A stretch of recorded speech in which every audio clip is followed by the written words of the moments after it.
Welcome, one and all, to today. Tis the time to be jolly or to be tricked, but for a treat. So, I'm gonna try to actually go over the Halloween wiki just to actually make sure that we actually get this done on for today. Because, there's so many things about Halloween, like this Wikipedia for trick or treating. But it looks like this time I just had to skim through it because for this I just wanted to finish it. And last time I read it, I had a hard time trying to pronounce every word and try to also understand it, trying to pick at it. So all Holotide, understand the history and the background along with Gaelic, uh, Samhain, and several other stuff. So so we spent the whole time with in entomology and history, just these two contents, and the whole time with history, I just had a hard time just talking about on 2.1 Gaelic and other Celtic influence. But it should be easier since I don't have to pronounce a bunch of old English words along with some other things that usually don't occur nowadays. So let's go under symbols. Alrighty.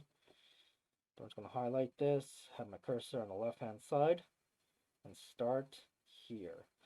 Development of artifacts and symbols associated with Halloween formed over time. Jack-o'-lanterns are traditionally carried by grousers on All Hallows Eve in order to frighten evil spirits. There is popular Irish Christian folk tale associated with the jack-o'-lantern. Okay. Message from spam keeps me vibrating, so I'll make sure that my phone is not turned on. There is a popular Irish Christian folktale associated with Jack-o'-lantern, which is a folklore is said to represent a soul who has been denied entry into both heaven and hell. En route home after a night's drink, Jack encounters the devil and tricks him into climbing a tree. A quick thinking Jack etches the sign of the cross into the bark, thus trapping the devil. Jack strikes a bargain that Satan can never claim his soul after a life of sin, drink, and mentality. Jack is refused entry to heaven when he dies. Keeping his promise, the devil refuses to let Jack into hell and throws a live coal straight from the fires of hell at him. It was a cold night, so Jack places the coal in a hollowed out turnip to stop it from going out. Since which time Jack and his lantern have been roaming looking for the place to rest. He pissed off the devil gets to roam on, but he has to make sure the light doesn't go out. If not, then there's a terrible price for him. So he has to actually wear a helmet and wear it for his entire life so he won't die.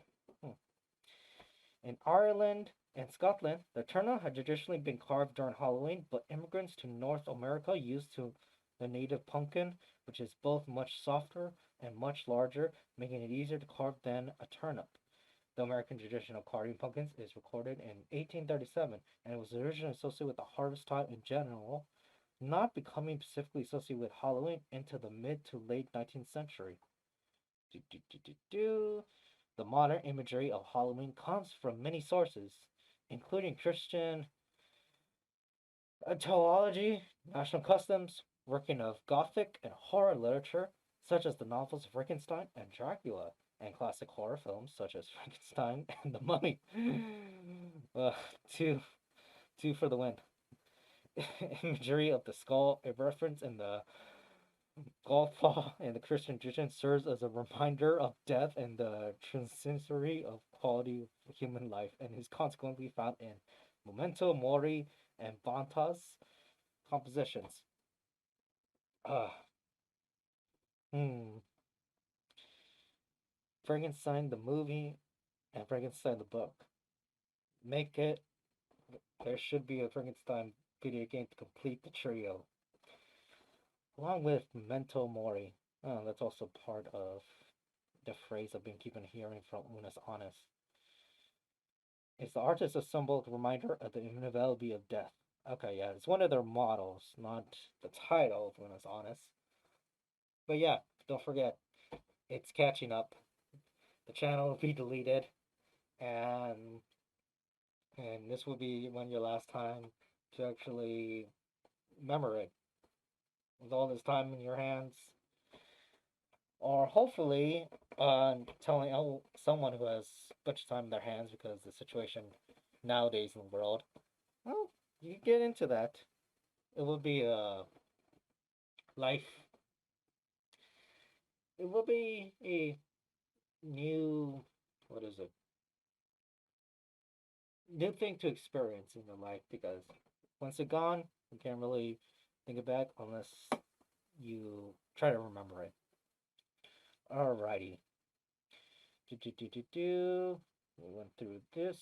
Traditionally, the back walls of churches are decorated with a depiction of the Last Judgment, complete with graves opening and the dead rising, with a heaven filled with angels and a hell filled with devils. A motif, a motif that has been permeated the observance of this trundum. One of the earliest works of the subject of Halloween is Scottish poet John Mayne, who, in 1780, trade note of pranks at Halloween. What fearful pranks ensue, as well as the supernatural associated with the night. Bogies, ghosts influence the Robert Burns Halloween, 1785, elements of the autumn season, such as pumpkins, corn husks, and scarecrows, are also prevalent. Homes are often decorated with the types of symbols around the Halloween. Halloween imagery includes themes of death, evil, mythical monsters. Black or orange and sometimes purple are Halloween traditional colors.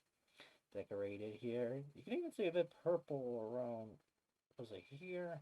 Here? I believe so. So yeah, this is all about symbols along with this imagery saying what did people put? Bunch of ghosts on skulls, spiderweb monsters, fat pumpkin looking people that are skeletons. Creepy. Trick or treating and guising. Uh, Trick or treating is a customary celebration for children on Halloween.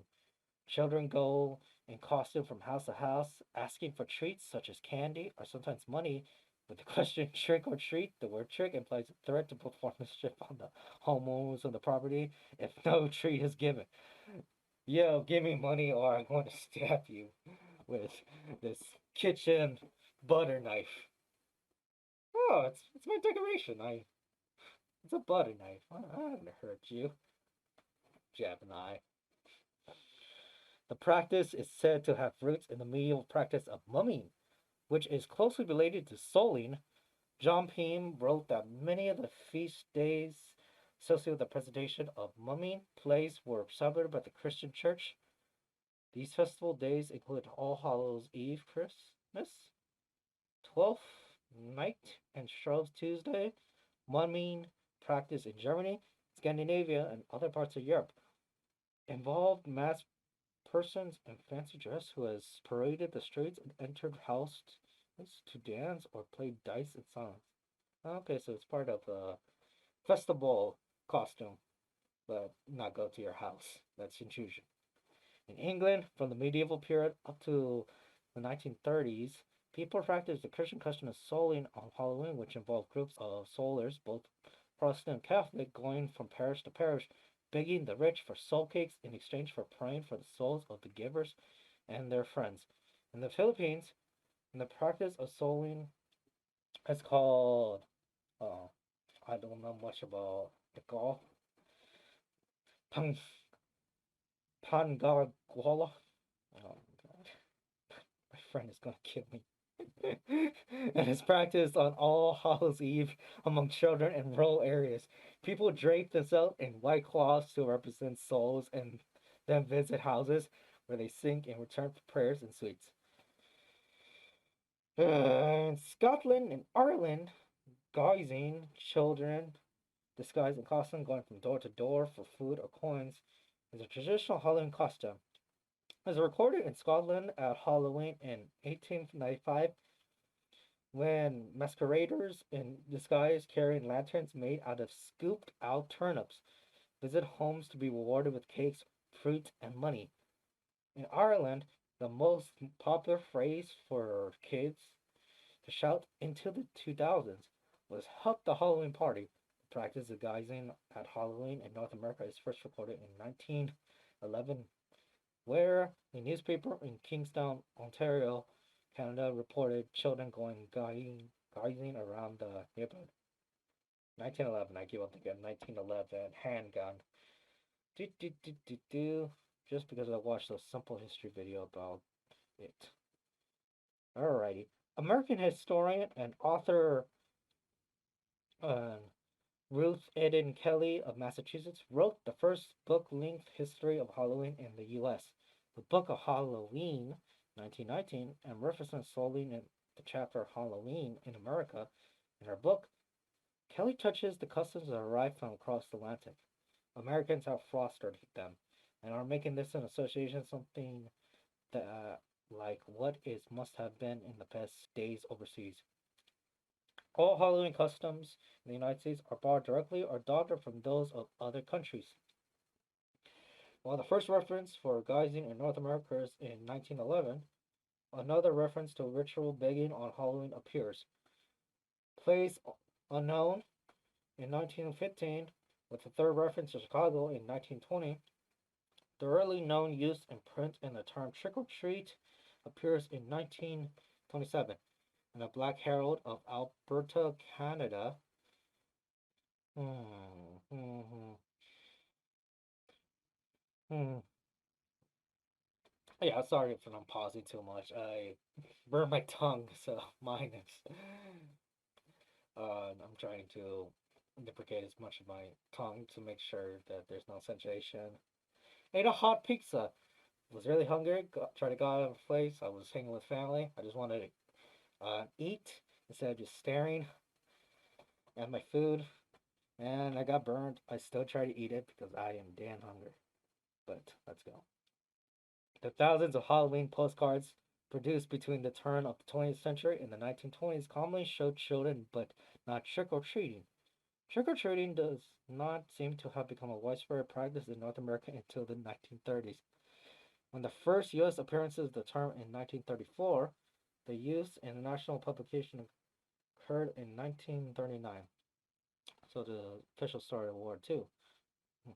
A popular variant of trick or treating, known as trunk or treating or Halloween tailgating, excuse me, occurs when the children are offered treats from the trucks of cars parked in the church parking lot, or sometimes a school parking lot. In a truck or treat event, the truck boot of each automobile is decorated with a certain theme, such as those of children's literature, movies, scripture, and job roles. Truck or treating has grown in popularity due to the perception as being more safe than going door to door, a point that resounds well with parents, as well as the fact that it solves the rural conundrum in which homes are built a half mile apart. Now, it's pretty much common in the US because everything is pretty separate with the suburbia and the highway system. So, yeah, you have an image here. Huh. So, yeah, some places still practice it today. Alrighty, costumes. Halloween costumes are traditionally modeled after supernatural figures such as vampires, monsters, ghosts, skeletons, witches, and devils. Over the time, the costume selection extended to include popular characters from fiction, celebrities, and generic archetypes such as ninjas and princesses. Dressing up in costumes and going guishing was prevalent in Scotland and Ireland at Halloween by the late 19th century. I'm just distracted with the costumes because so characters that are celebrities, so you dress as either The Rock or A Rock. The Rock being a person, A Rock being an object. In Ireland, the masks are known as false faces. Costuming became popular of Halloween parties in the U.S. in the early 20th century, as often for adults as for children, and then trick or treating was becoming popular in Canada and the US in the 1920s and 30s.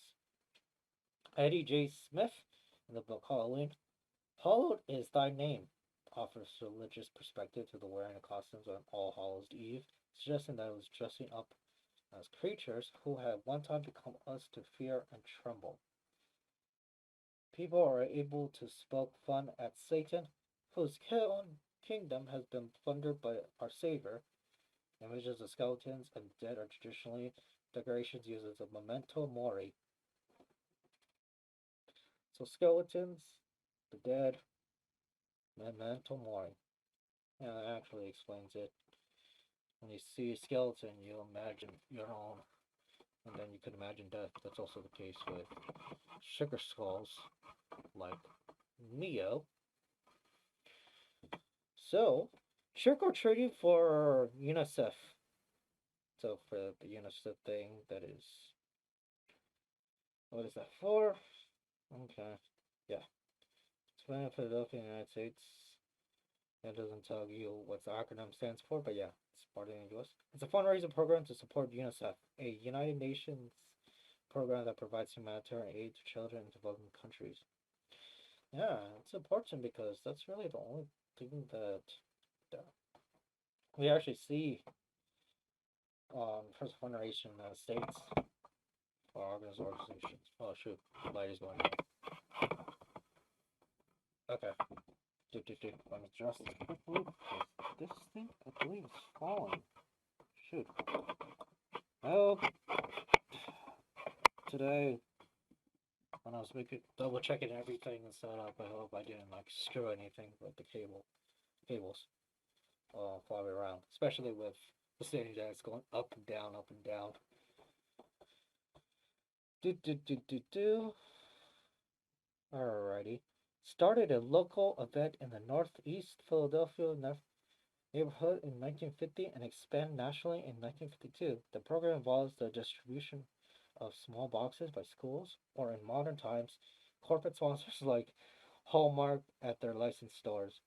The trick or treaters, in which they solicit small change donations from the houses they visit, has estimated that the children have collected more than 118 million of UNICEF since its inception in Canada in 2006. UNICEF decided to discontinue the Halloween collection boxes, citing safety administration concerns after a consultation with schools. They instead resigned the program.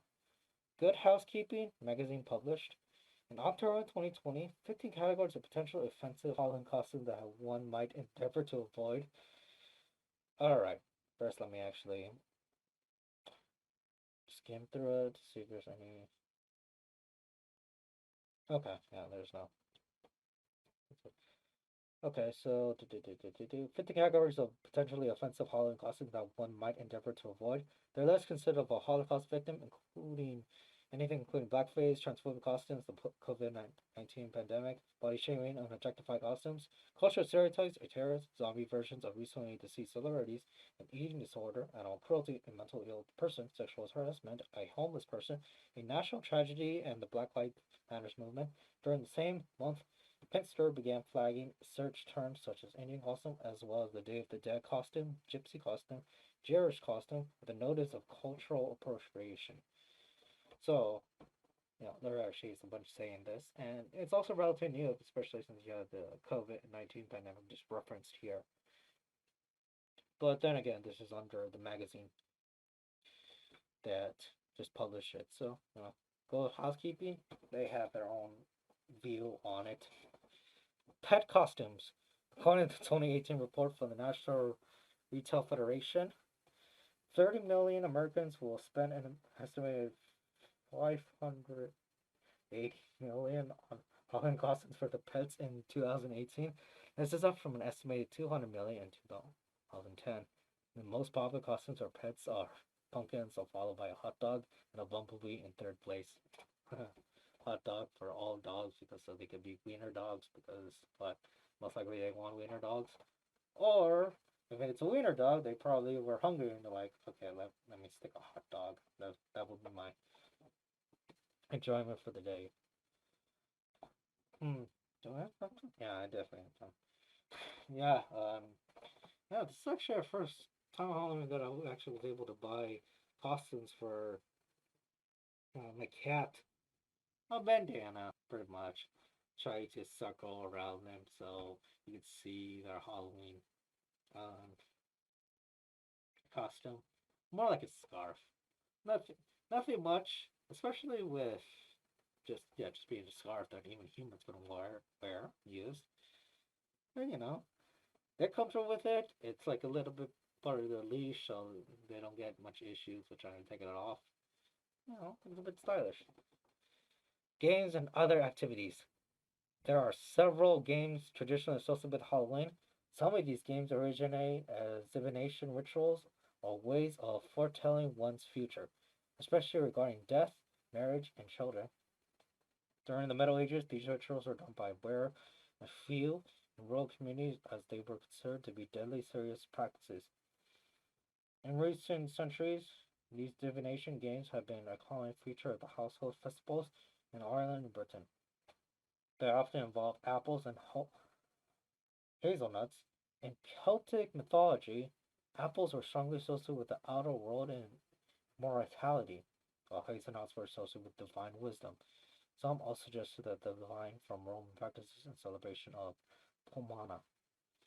The fallen Chinese were a common feature of Halloween in Ireland and Britain during the 17th through 20th centuries.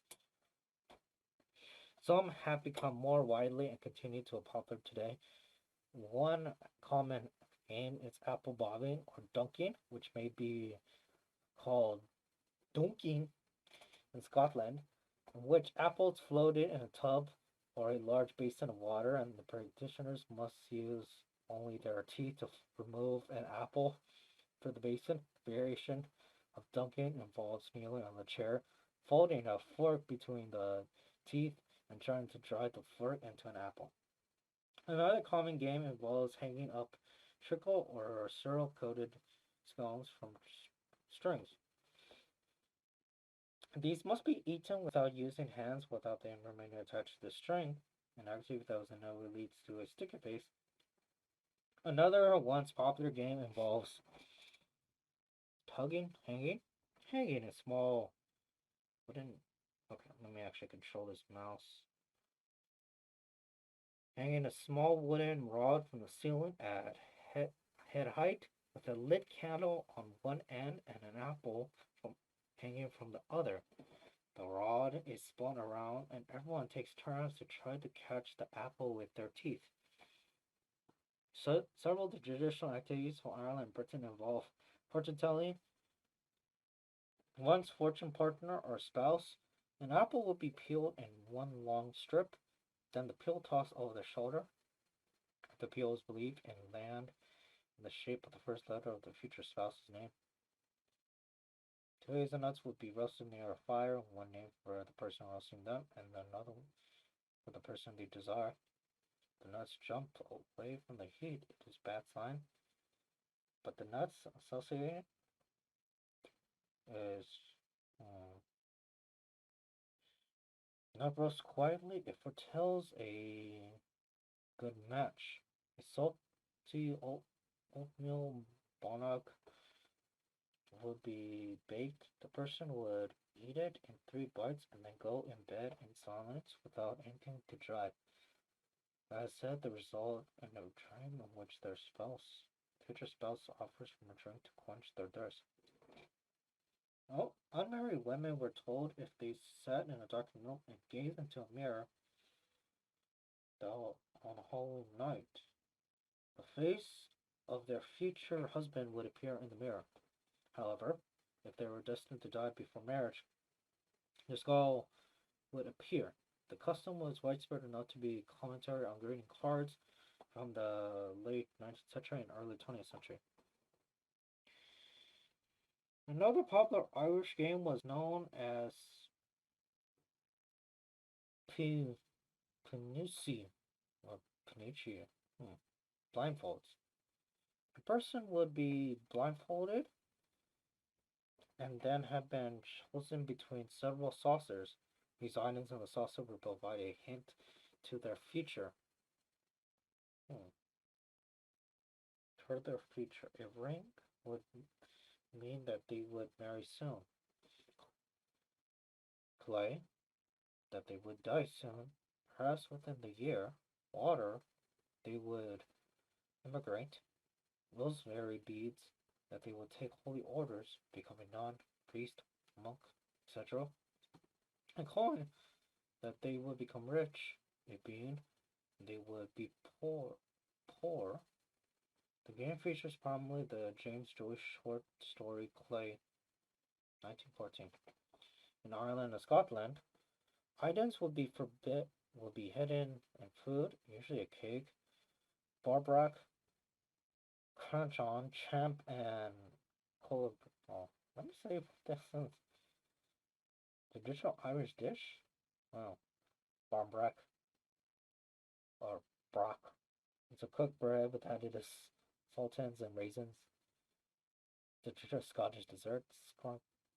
Oh, so it's this thing that looks like a bit of a parfait or a bit of a snack. Hmm. And then you pretty much have chap. I actually do know chap, but I'm sorry I don't know about Conan.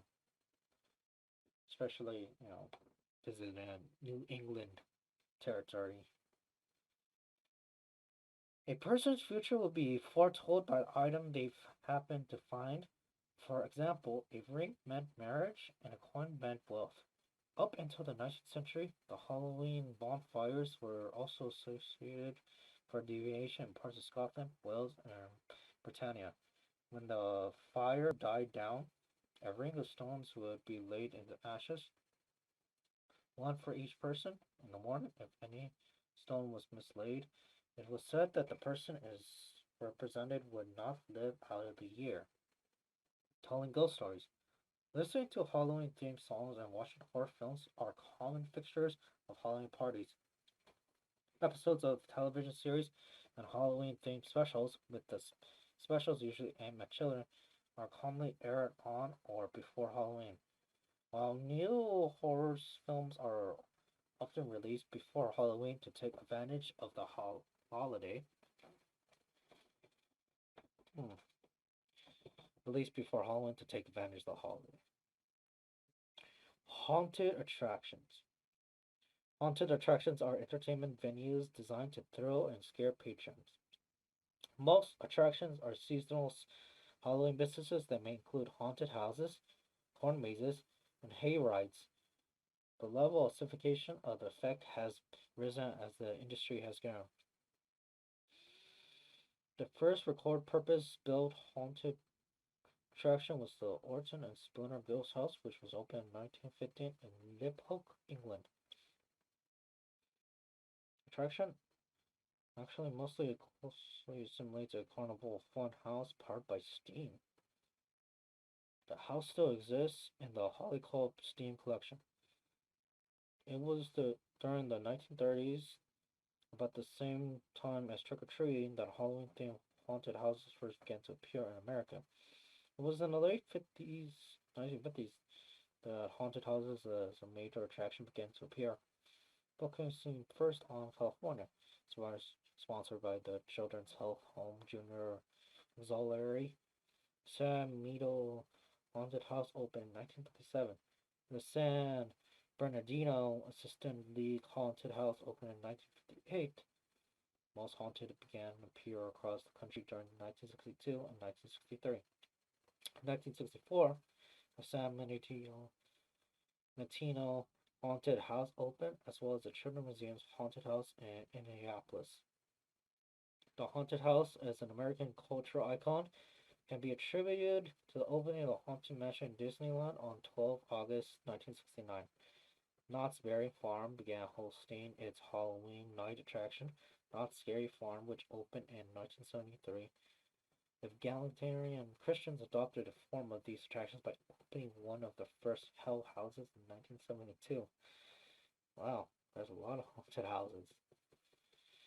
The first Halloween haunted house run by a non-profit organization were produced in 1970 by C.K. Moore Deer Park JC's in Clifton, Ohio. It was co-sponsored by WSAI and AM radio station broadcasting on Cincinnati, Ohio. It was last produced in 1982. Other JCs followed suit with their own versions after the secession of Ohio House. The March of Dimes copyrighted a mini haunted house for the March Dimes of 1976 and began fundraising through the local chapters by conducting haunted houses soon after. Although they are apparently quite supporting this type of event nationally sometimes in the 1980s, some marches of dimes haunted houses have been persisted until today. On the evening of 11th May 1984, in Jackson Township, New Jersey, the haunted castle, Six Flags Great Adventure, caught fire. As a result of the fire, 8 teenagers perished. The backlash to the tragedy was a tightening of regulations relating to safety building codes and frequency of inspections and attractions nationwide. Okay, let's just stop here for a second. Checked everything. It's all good, so I can actually put something in the background, and I believe that will not make any distractions. So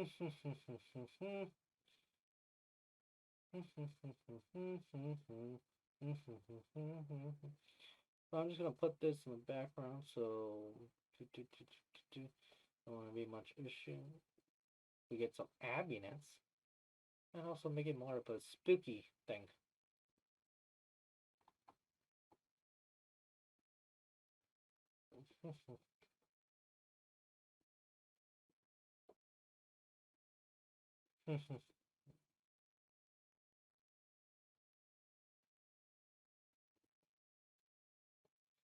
So, let's just make sure I turn this down and stuff. So it'll just be in the background. Alrighty.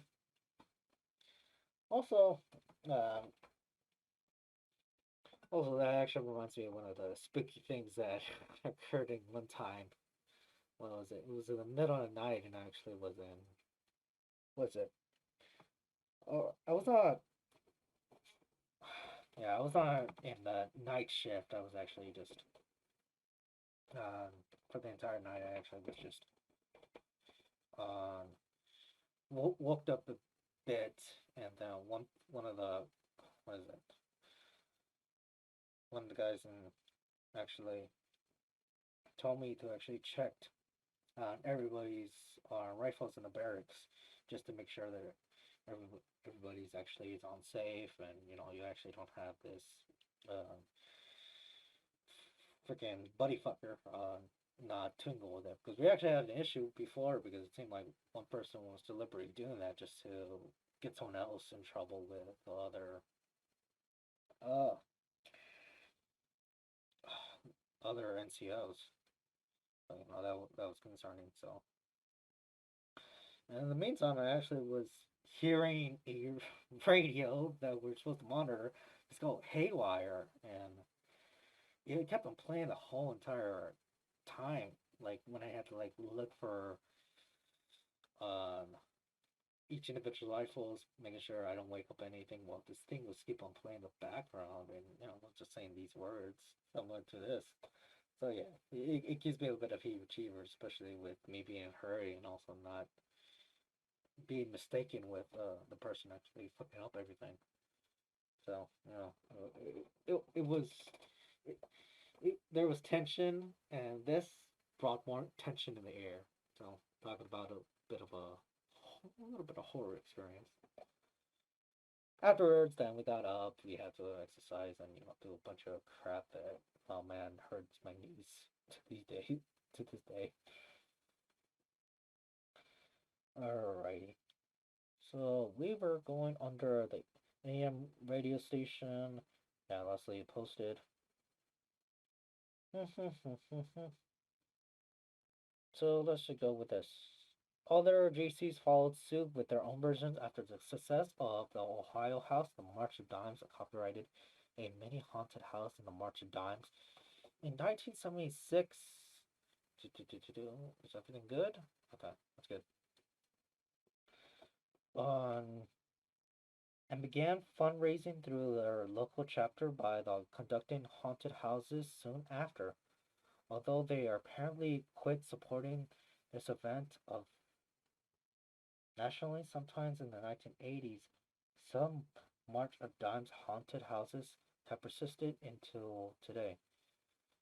On the evening 11 May 1984 in Jackson Township, New Jersey, the haunted castle's Six Flags Great Adventure caught fire. As a result of the fire, 8 teenagers perished. The backlash to the tragedy was the tightening of regulations relating to safety, building codes, and the frequency of inspections of attractions nationwide. The smaller venues, especially the non-profit attractions, were unable to compete financially, and the better funded commercial enterprises filled the vacuum. Facilities that were once able to avoid regulations became their considering to a temporary installations now had to adhere to stricter codes required of permanent attractions.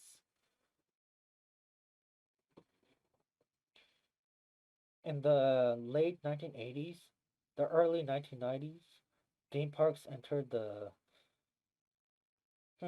business seriously. Hmm, seriously. Seriously. Six Flags Fright Fest began in 1986, and Universal Studios Florida began Halloween Horror Nights in 1991. The Not Scary Farm experienced a surge in attendance in the 1990s as a result of America's obsession with Halloween as a cultural event.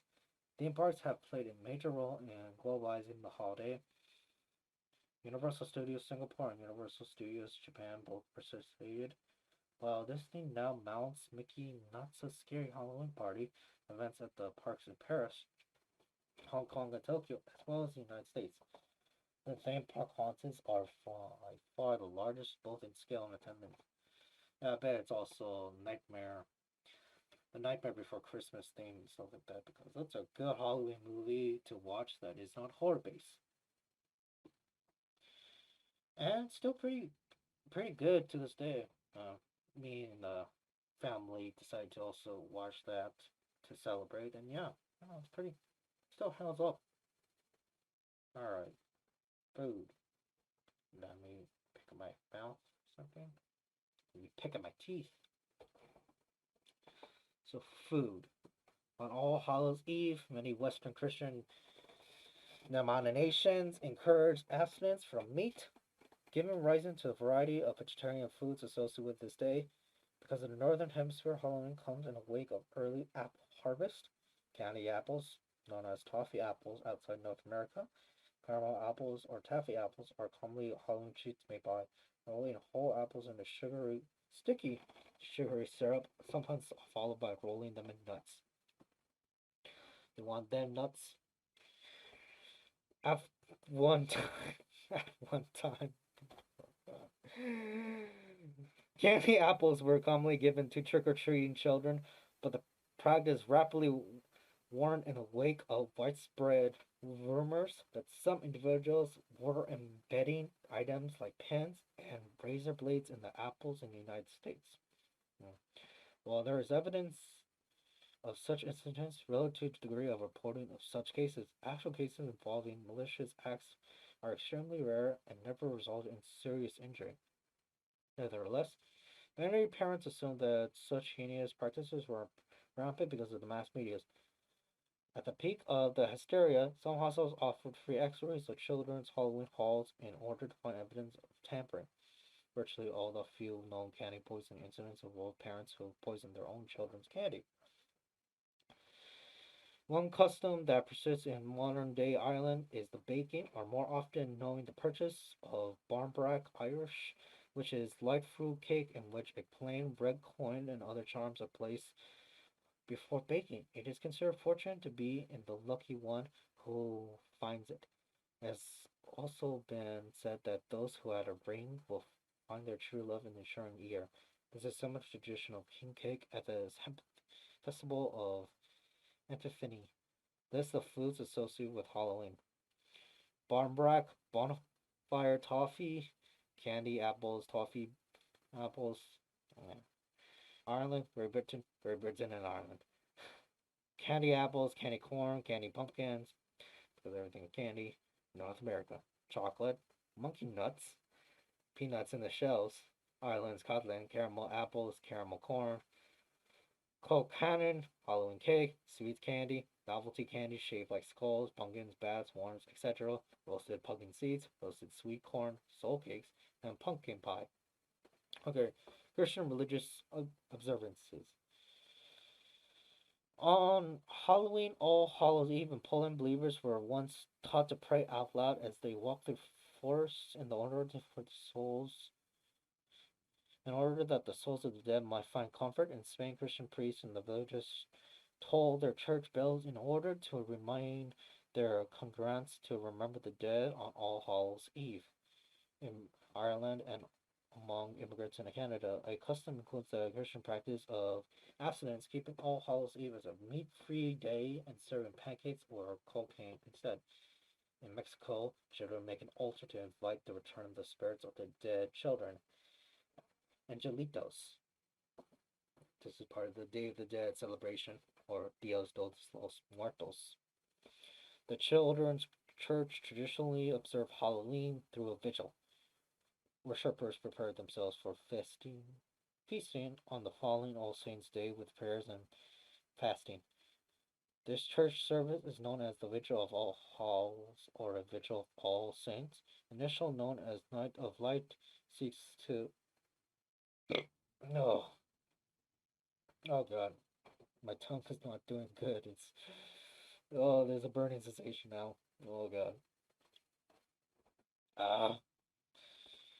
An initial known as Night of Light seeks to further spread the Vigil of All Hallows through Christendom. After the service, sustainable festivals, entertainments often followed as well as the visit to the graveyard or cemetery, where flowers and candles are often placed in preparation of All Hallows Day in Finland, because as so many visit the cemeteries of All Hallows Eve and light local candles there, they are also known as Valomir or Seas of Light. Today, Christian attitudes toward Halloween are diverse. The Anglican Church, some diocese has chose to emphasize the Christian tradition associated with All Hallows Eve.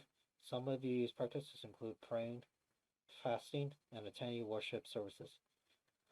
O Lord our God, increase, we pray thee, and multiply upon us the gifts of the grace, that we who do prevent the glorious festival of all thy knights, all those saints, may of thee be enabled joyfully to follow them in all virtuous and godly living. Through Jesus Christ our Lord, we live and reign with thee in the unity of the Holy Ghost, ever one God, world without end. Amen. Collect of the Vigil of All Saints, Daniel Burberry. Alright, let's see this. Okay, yeah. In global celebration perspectives, this is the thing I have to look through here. Skim a bit, so I won't take too much long. Alright. Other Protestant and Christians also celebrate All Hallows Eve as Reformation Day, a day to remember the Protestant Reformation along All Hallows Eve or independently from it. This is because Martin Luther is said to have nailed his 95 theses to all theses. Uh, Not theses, it's actually theses. Interesting. Yeah. It's the list of first academic distribution within 1517 by Martin Luther. To All Saints Church in Wittenberg on All Hallows Eve, often harvest festivals or Reformation festivals are held on All Hallows Eve, in which children dress up as Bible characters or reformers. In addition to contributing candy to children or trick or treating on Halloween, many Christians also provide gospel tracts to them. One organization, the American Tract Society, stated that around 3 million gospel tracts are ordered from them alone for Halloween celebrations. Others order Halloween themed scripture candy to pass out to children on this day. Some Christians feel concerned about the modern celebration of Halloween because they feel as trivializes or celebrates paganism the occultic, and other practices and cultural phenomena deemed incompatible with their beliefs. Father Gabriel Amorth, an exorcist in Rome, has said, if English and American children like to dress as witches and devils on one night of the year, that is not a problem. If it is just a game, there is no harm in that. In most recent years, the Roman Catholic Archdiocese of Boston organized the Saint Fest and Halloween. Similarly, many contemporary Protestant churches view Halloween as a fun event for children, holding events in their churches where children and their parents can dress up, play games, and give candy for free to these children Christians. Children Christians? I don't know. Just Christians. To these Christians, Halloween holds no threat to the spiritual lives of children, being taught about death and mortality and the ways of Celtic ancestors actually being a valuable life lesson and a part of many practitioners' heritage. Christian minister Sam Portero wrote that Halloween is about using humor and reductive comfort, the power of death. In the Roman Catholic Church, Halloween's Christian connection is acknowledged. The Halloween celebrations are commonly in many Catholic articles. Many fundamentalist and evangelical churches use Hell houses and comic style pieces in order to make use of Halloween popularity as an opportunity for evangelism. Others consider Halloween to be completely incompatible with the Christian faith due to the punitive origins of the Festival of the Dead celebration. Let's scroll down here a bit. It's held by many cultures around the world in order to see members of the community. So, yeah, Festival of the Dead, similar but not the same as Day of the Dead because there's some customaries and stuff like that. But other places, especially in Latin America, do celebrate this, and you know, some places also have that belief system when it comes to altars, especially for recent deceased family members, influencers, or when it comes to ancestors. Hmm. Indeed, even through Eastern Orthodox, Christians observe All Hallows Day. On the first Sunday after Pentecost, the Eastern Orthodox Church recommends the observance of variants of Palkasa on the Western observance All Hallows Eve. The pastoral need to provide an alternative to popular celebrations. Okay, let's go through this. Anglo celebrations perspectives. Let me just screen a bit to this. Judaism. Okay.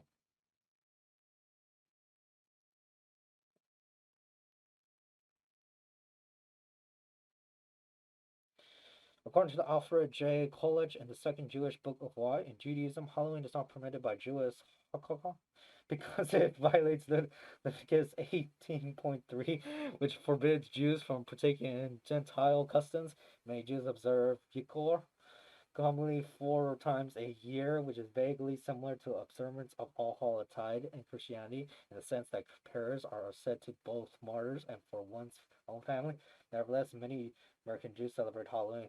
Disconnected from its Christian origins, Reform Rabbi Jeffrey Goldsweiser has said that there is no religious reason why contemporary Jews should not celebrate Halloween, while Orthodox Rabbi Michael Borid had argued against Jews observing the holiday. Jews do have the holiday of Purim, where the children dress up as Halloween to celebrate.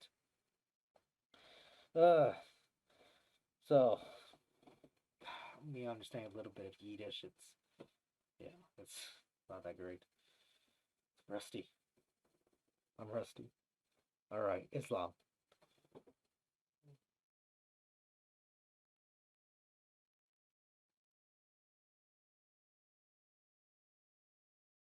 Okay, I'm gonna mess up the names. Sharik Idris Palmer, further of a brief illustration guide to understand Islam, has ruled that Muslims should not participate in Halloween, stating that participation in the Halloween is worse than the participation in Christmas, Easter.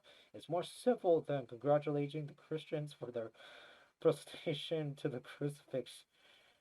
It has also been ruled to the harm by the National Fatah Council of Malaysia because of the alleged pagan roots, stating Halloween is celebrated using a humorous theme mixed with horror to entertain the resist the spirit of death.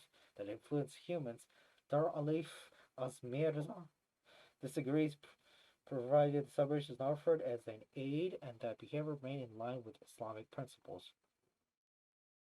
So, yeah. And then you have Hinduism.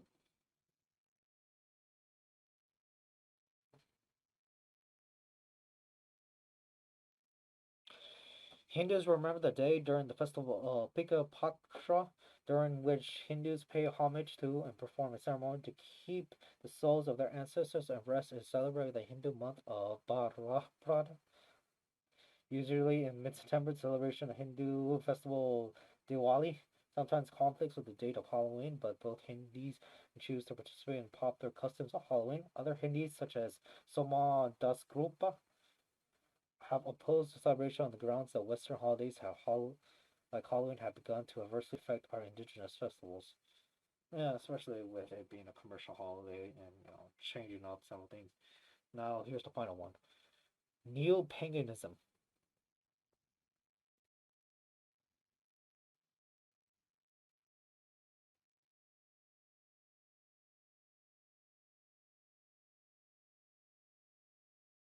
Okay, got it. Neo-paganism. There is no consistent rule or view on Halloween among those who describe themselves as neo-pagans or Wiccans. Some neo-pagans do not observe Halloween, but instead observe Samhain on 1 November. Some neo-pagans do enjoy Halloween festivals, stating that it can observe both the solitary of Samhain in addition to the fun of Halloween. Some neo-pagans can oppose the celebration of Halloween, stating that trivializes Samhain and avoid Halloween because of the interruptions from trick-or-treaters. The Mantelbaum writes that Wiccans don't officially celebrate Halloween, despite the fact that 31st October, we still have a star beside it as a good Wiccan play planner starting at Sunday or sundown. Wiccans celebrate a holiday known as Samhain. Samhain actually comes from all Celtic traditions not associated to neo-pagan religions like Wicca. While the traditions of Halloween originated in Celtic countries, modern day Wiccans don't try to historically replicate Samhain celebrations. Some traditional Samhain rituals are still a practice, but at its core, the period is treated as a time to celebrate darkness and the dead. A possible reason why Samhain can be confused with Halloween celebrations. So yeah, haven't heard this at all, but that'll be interesting. So this is all the Anglo celebrations perspective under these religions. Besides Christianity, because Christianity has a big influence towards the holiday. So around the world, the traditions and importances of Halloween vary greatly among countries that observe it. In Scotland and Ireland, traditional Halloween customs include children dressing up in costume, going guising, holding parties, while other practices in Ireland include lighting bonfires and having firework displays. In Britannia, children would play practical jokes by setting candles inside skulls in the graveyards to frighten visitors. Mass transatlantic immigration in the 19th century popularized Halloween in North America, and the celebration in the United States and Canada had a significant impact on how the event is observed in other nations. This large North American influence, particularly in iconic commercial elements, has extended to places such as Ecuador, Chile, Australia, New Zealand, most continental Europe, Finland, Japan, and other parts of Eastern Europe. No, and other parts of Eastern or East Asia. In the Philippines, during the Halloween, Filipinos return to the hometowns and purchase candles and flowers. I need some sleep. Oh man, but it's Halloween time. Like, what can I say? Alrighty. In preparation for the All Followed All Saints Day, Aura Nong Long Patai. Okay. I think other people also had this, so no fault for me. And all Saturdays, though it falls on 2 November, most of them observe it on the day before. In Mexico and Latin America in general, it is referred as Dia de los Muertos, which translates to English as the Day of the Dead. Most of the people from Latin America construct altars in their homes to honor their deceased relatives, and they decorate themselves with flowers, candies, and other offerings. Yeah, like so what they did with the cocoa. However, it varies also in different Latin American countries and cultures because what is it? Um, like the whole flower thing and stuff like that. They have a distinct flower that is native there because of it being common to actually collect and also being spread around the fall time and stuff like that. So it's just important that we can get there. So let's go with the seat also. So you have all of these talking about the different celebrations along with the different names of them. So yeah, Leo Whisper is an atmospheric ghost light seen by travelers at night. Huh, being harsh there.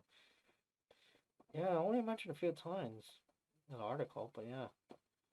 Yeah, all these things, it's like interesting. No wonder why it also catches on the world too, besides being a commercial holiday and stuff like that. Along with that, there's also the references. So, do do do do. So you have a bunch of these all reference, like this big long one, page 91 through 92. You also have the ISBN hyperlinked a bit, so I'm entirely necessary. But yeah, sure. Along with also a bit of the description of what they included. But yeah, so a lot of things are referenced, yet further reading, there's not much. This is all, so different formats along with more hyperlinks here. But you have this that's important. Pretty good for further reading, but not much when it comes to um what is it? Stop. Shoot. I wonder what's going on from their end. It should pick up. If so, we're probably gonna hear some words directly talking to us stuff. Or if that's the case, it could also be from their end because shit can go down. I only hear a little bit, and there is actually just a two-way communication of them giving them directions and stuff like that. But, that's the thing with ham radio. So yeah, you have all these um, listed here. So yeah, and then you have their external links. Quick reference to where to go. Little bit of them. Looks like there was a lot, but there were time they all just went away. Went away because what is it? Yeah, either them just taking it out because there's an error message, people get annoyed, or it might be something else, some other phrases. Along with this, you also have the main topics, how this is structured and stuff. So let's just go with the overview of this. But yeah, this is just a Halloween wiki where it talks a bit of this, along with a Halloween pumpkin having a scary face, the jack-o'-lantern to represent more of the jack-o'-lantern, along with the scars to show its facial features and what it's been through. Yeah. Spent the whole time last time with entomology. Yeah, the word Halloween or Halloween dates to about 1745. It's a Christian origin. Halloween, Saints Evening, then you have All Hallows Eve. So yeah, you have these different phrases, but Halloween is the one term Halloween, but it's just how they pronounce it in Old English.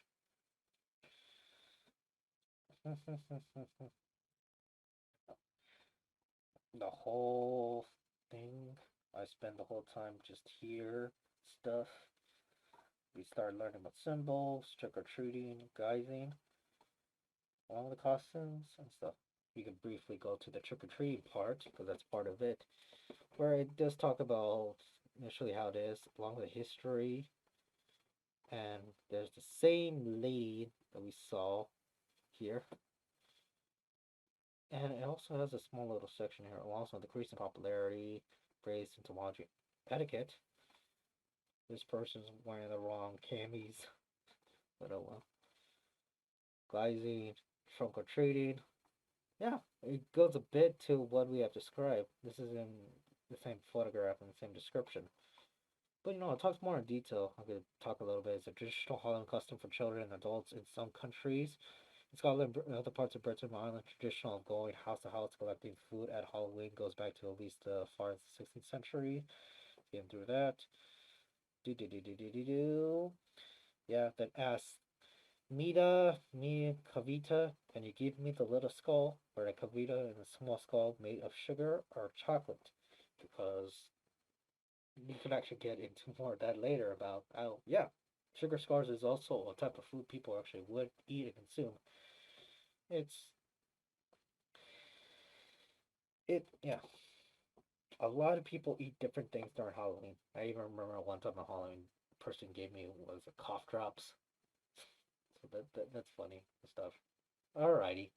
Well, take care, everybody, and see you next time.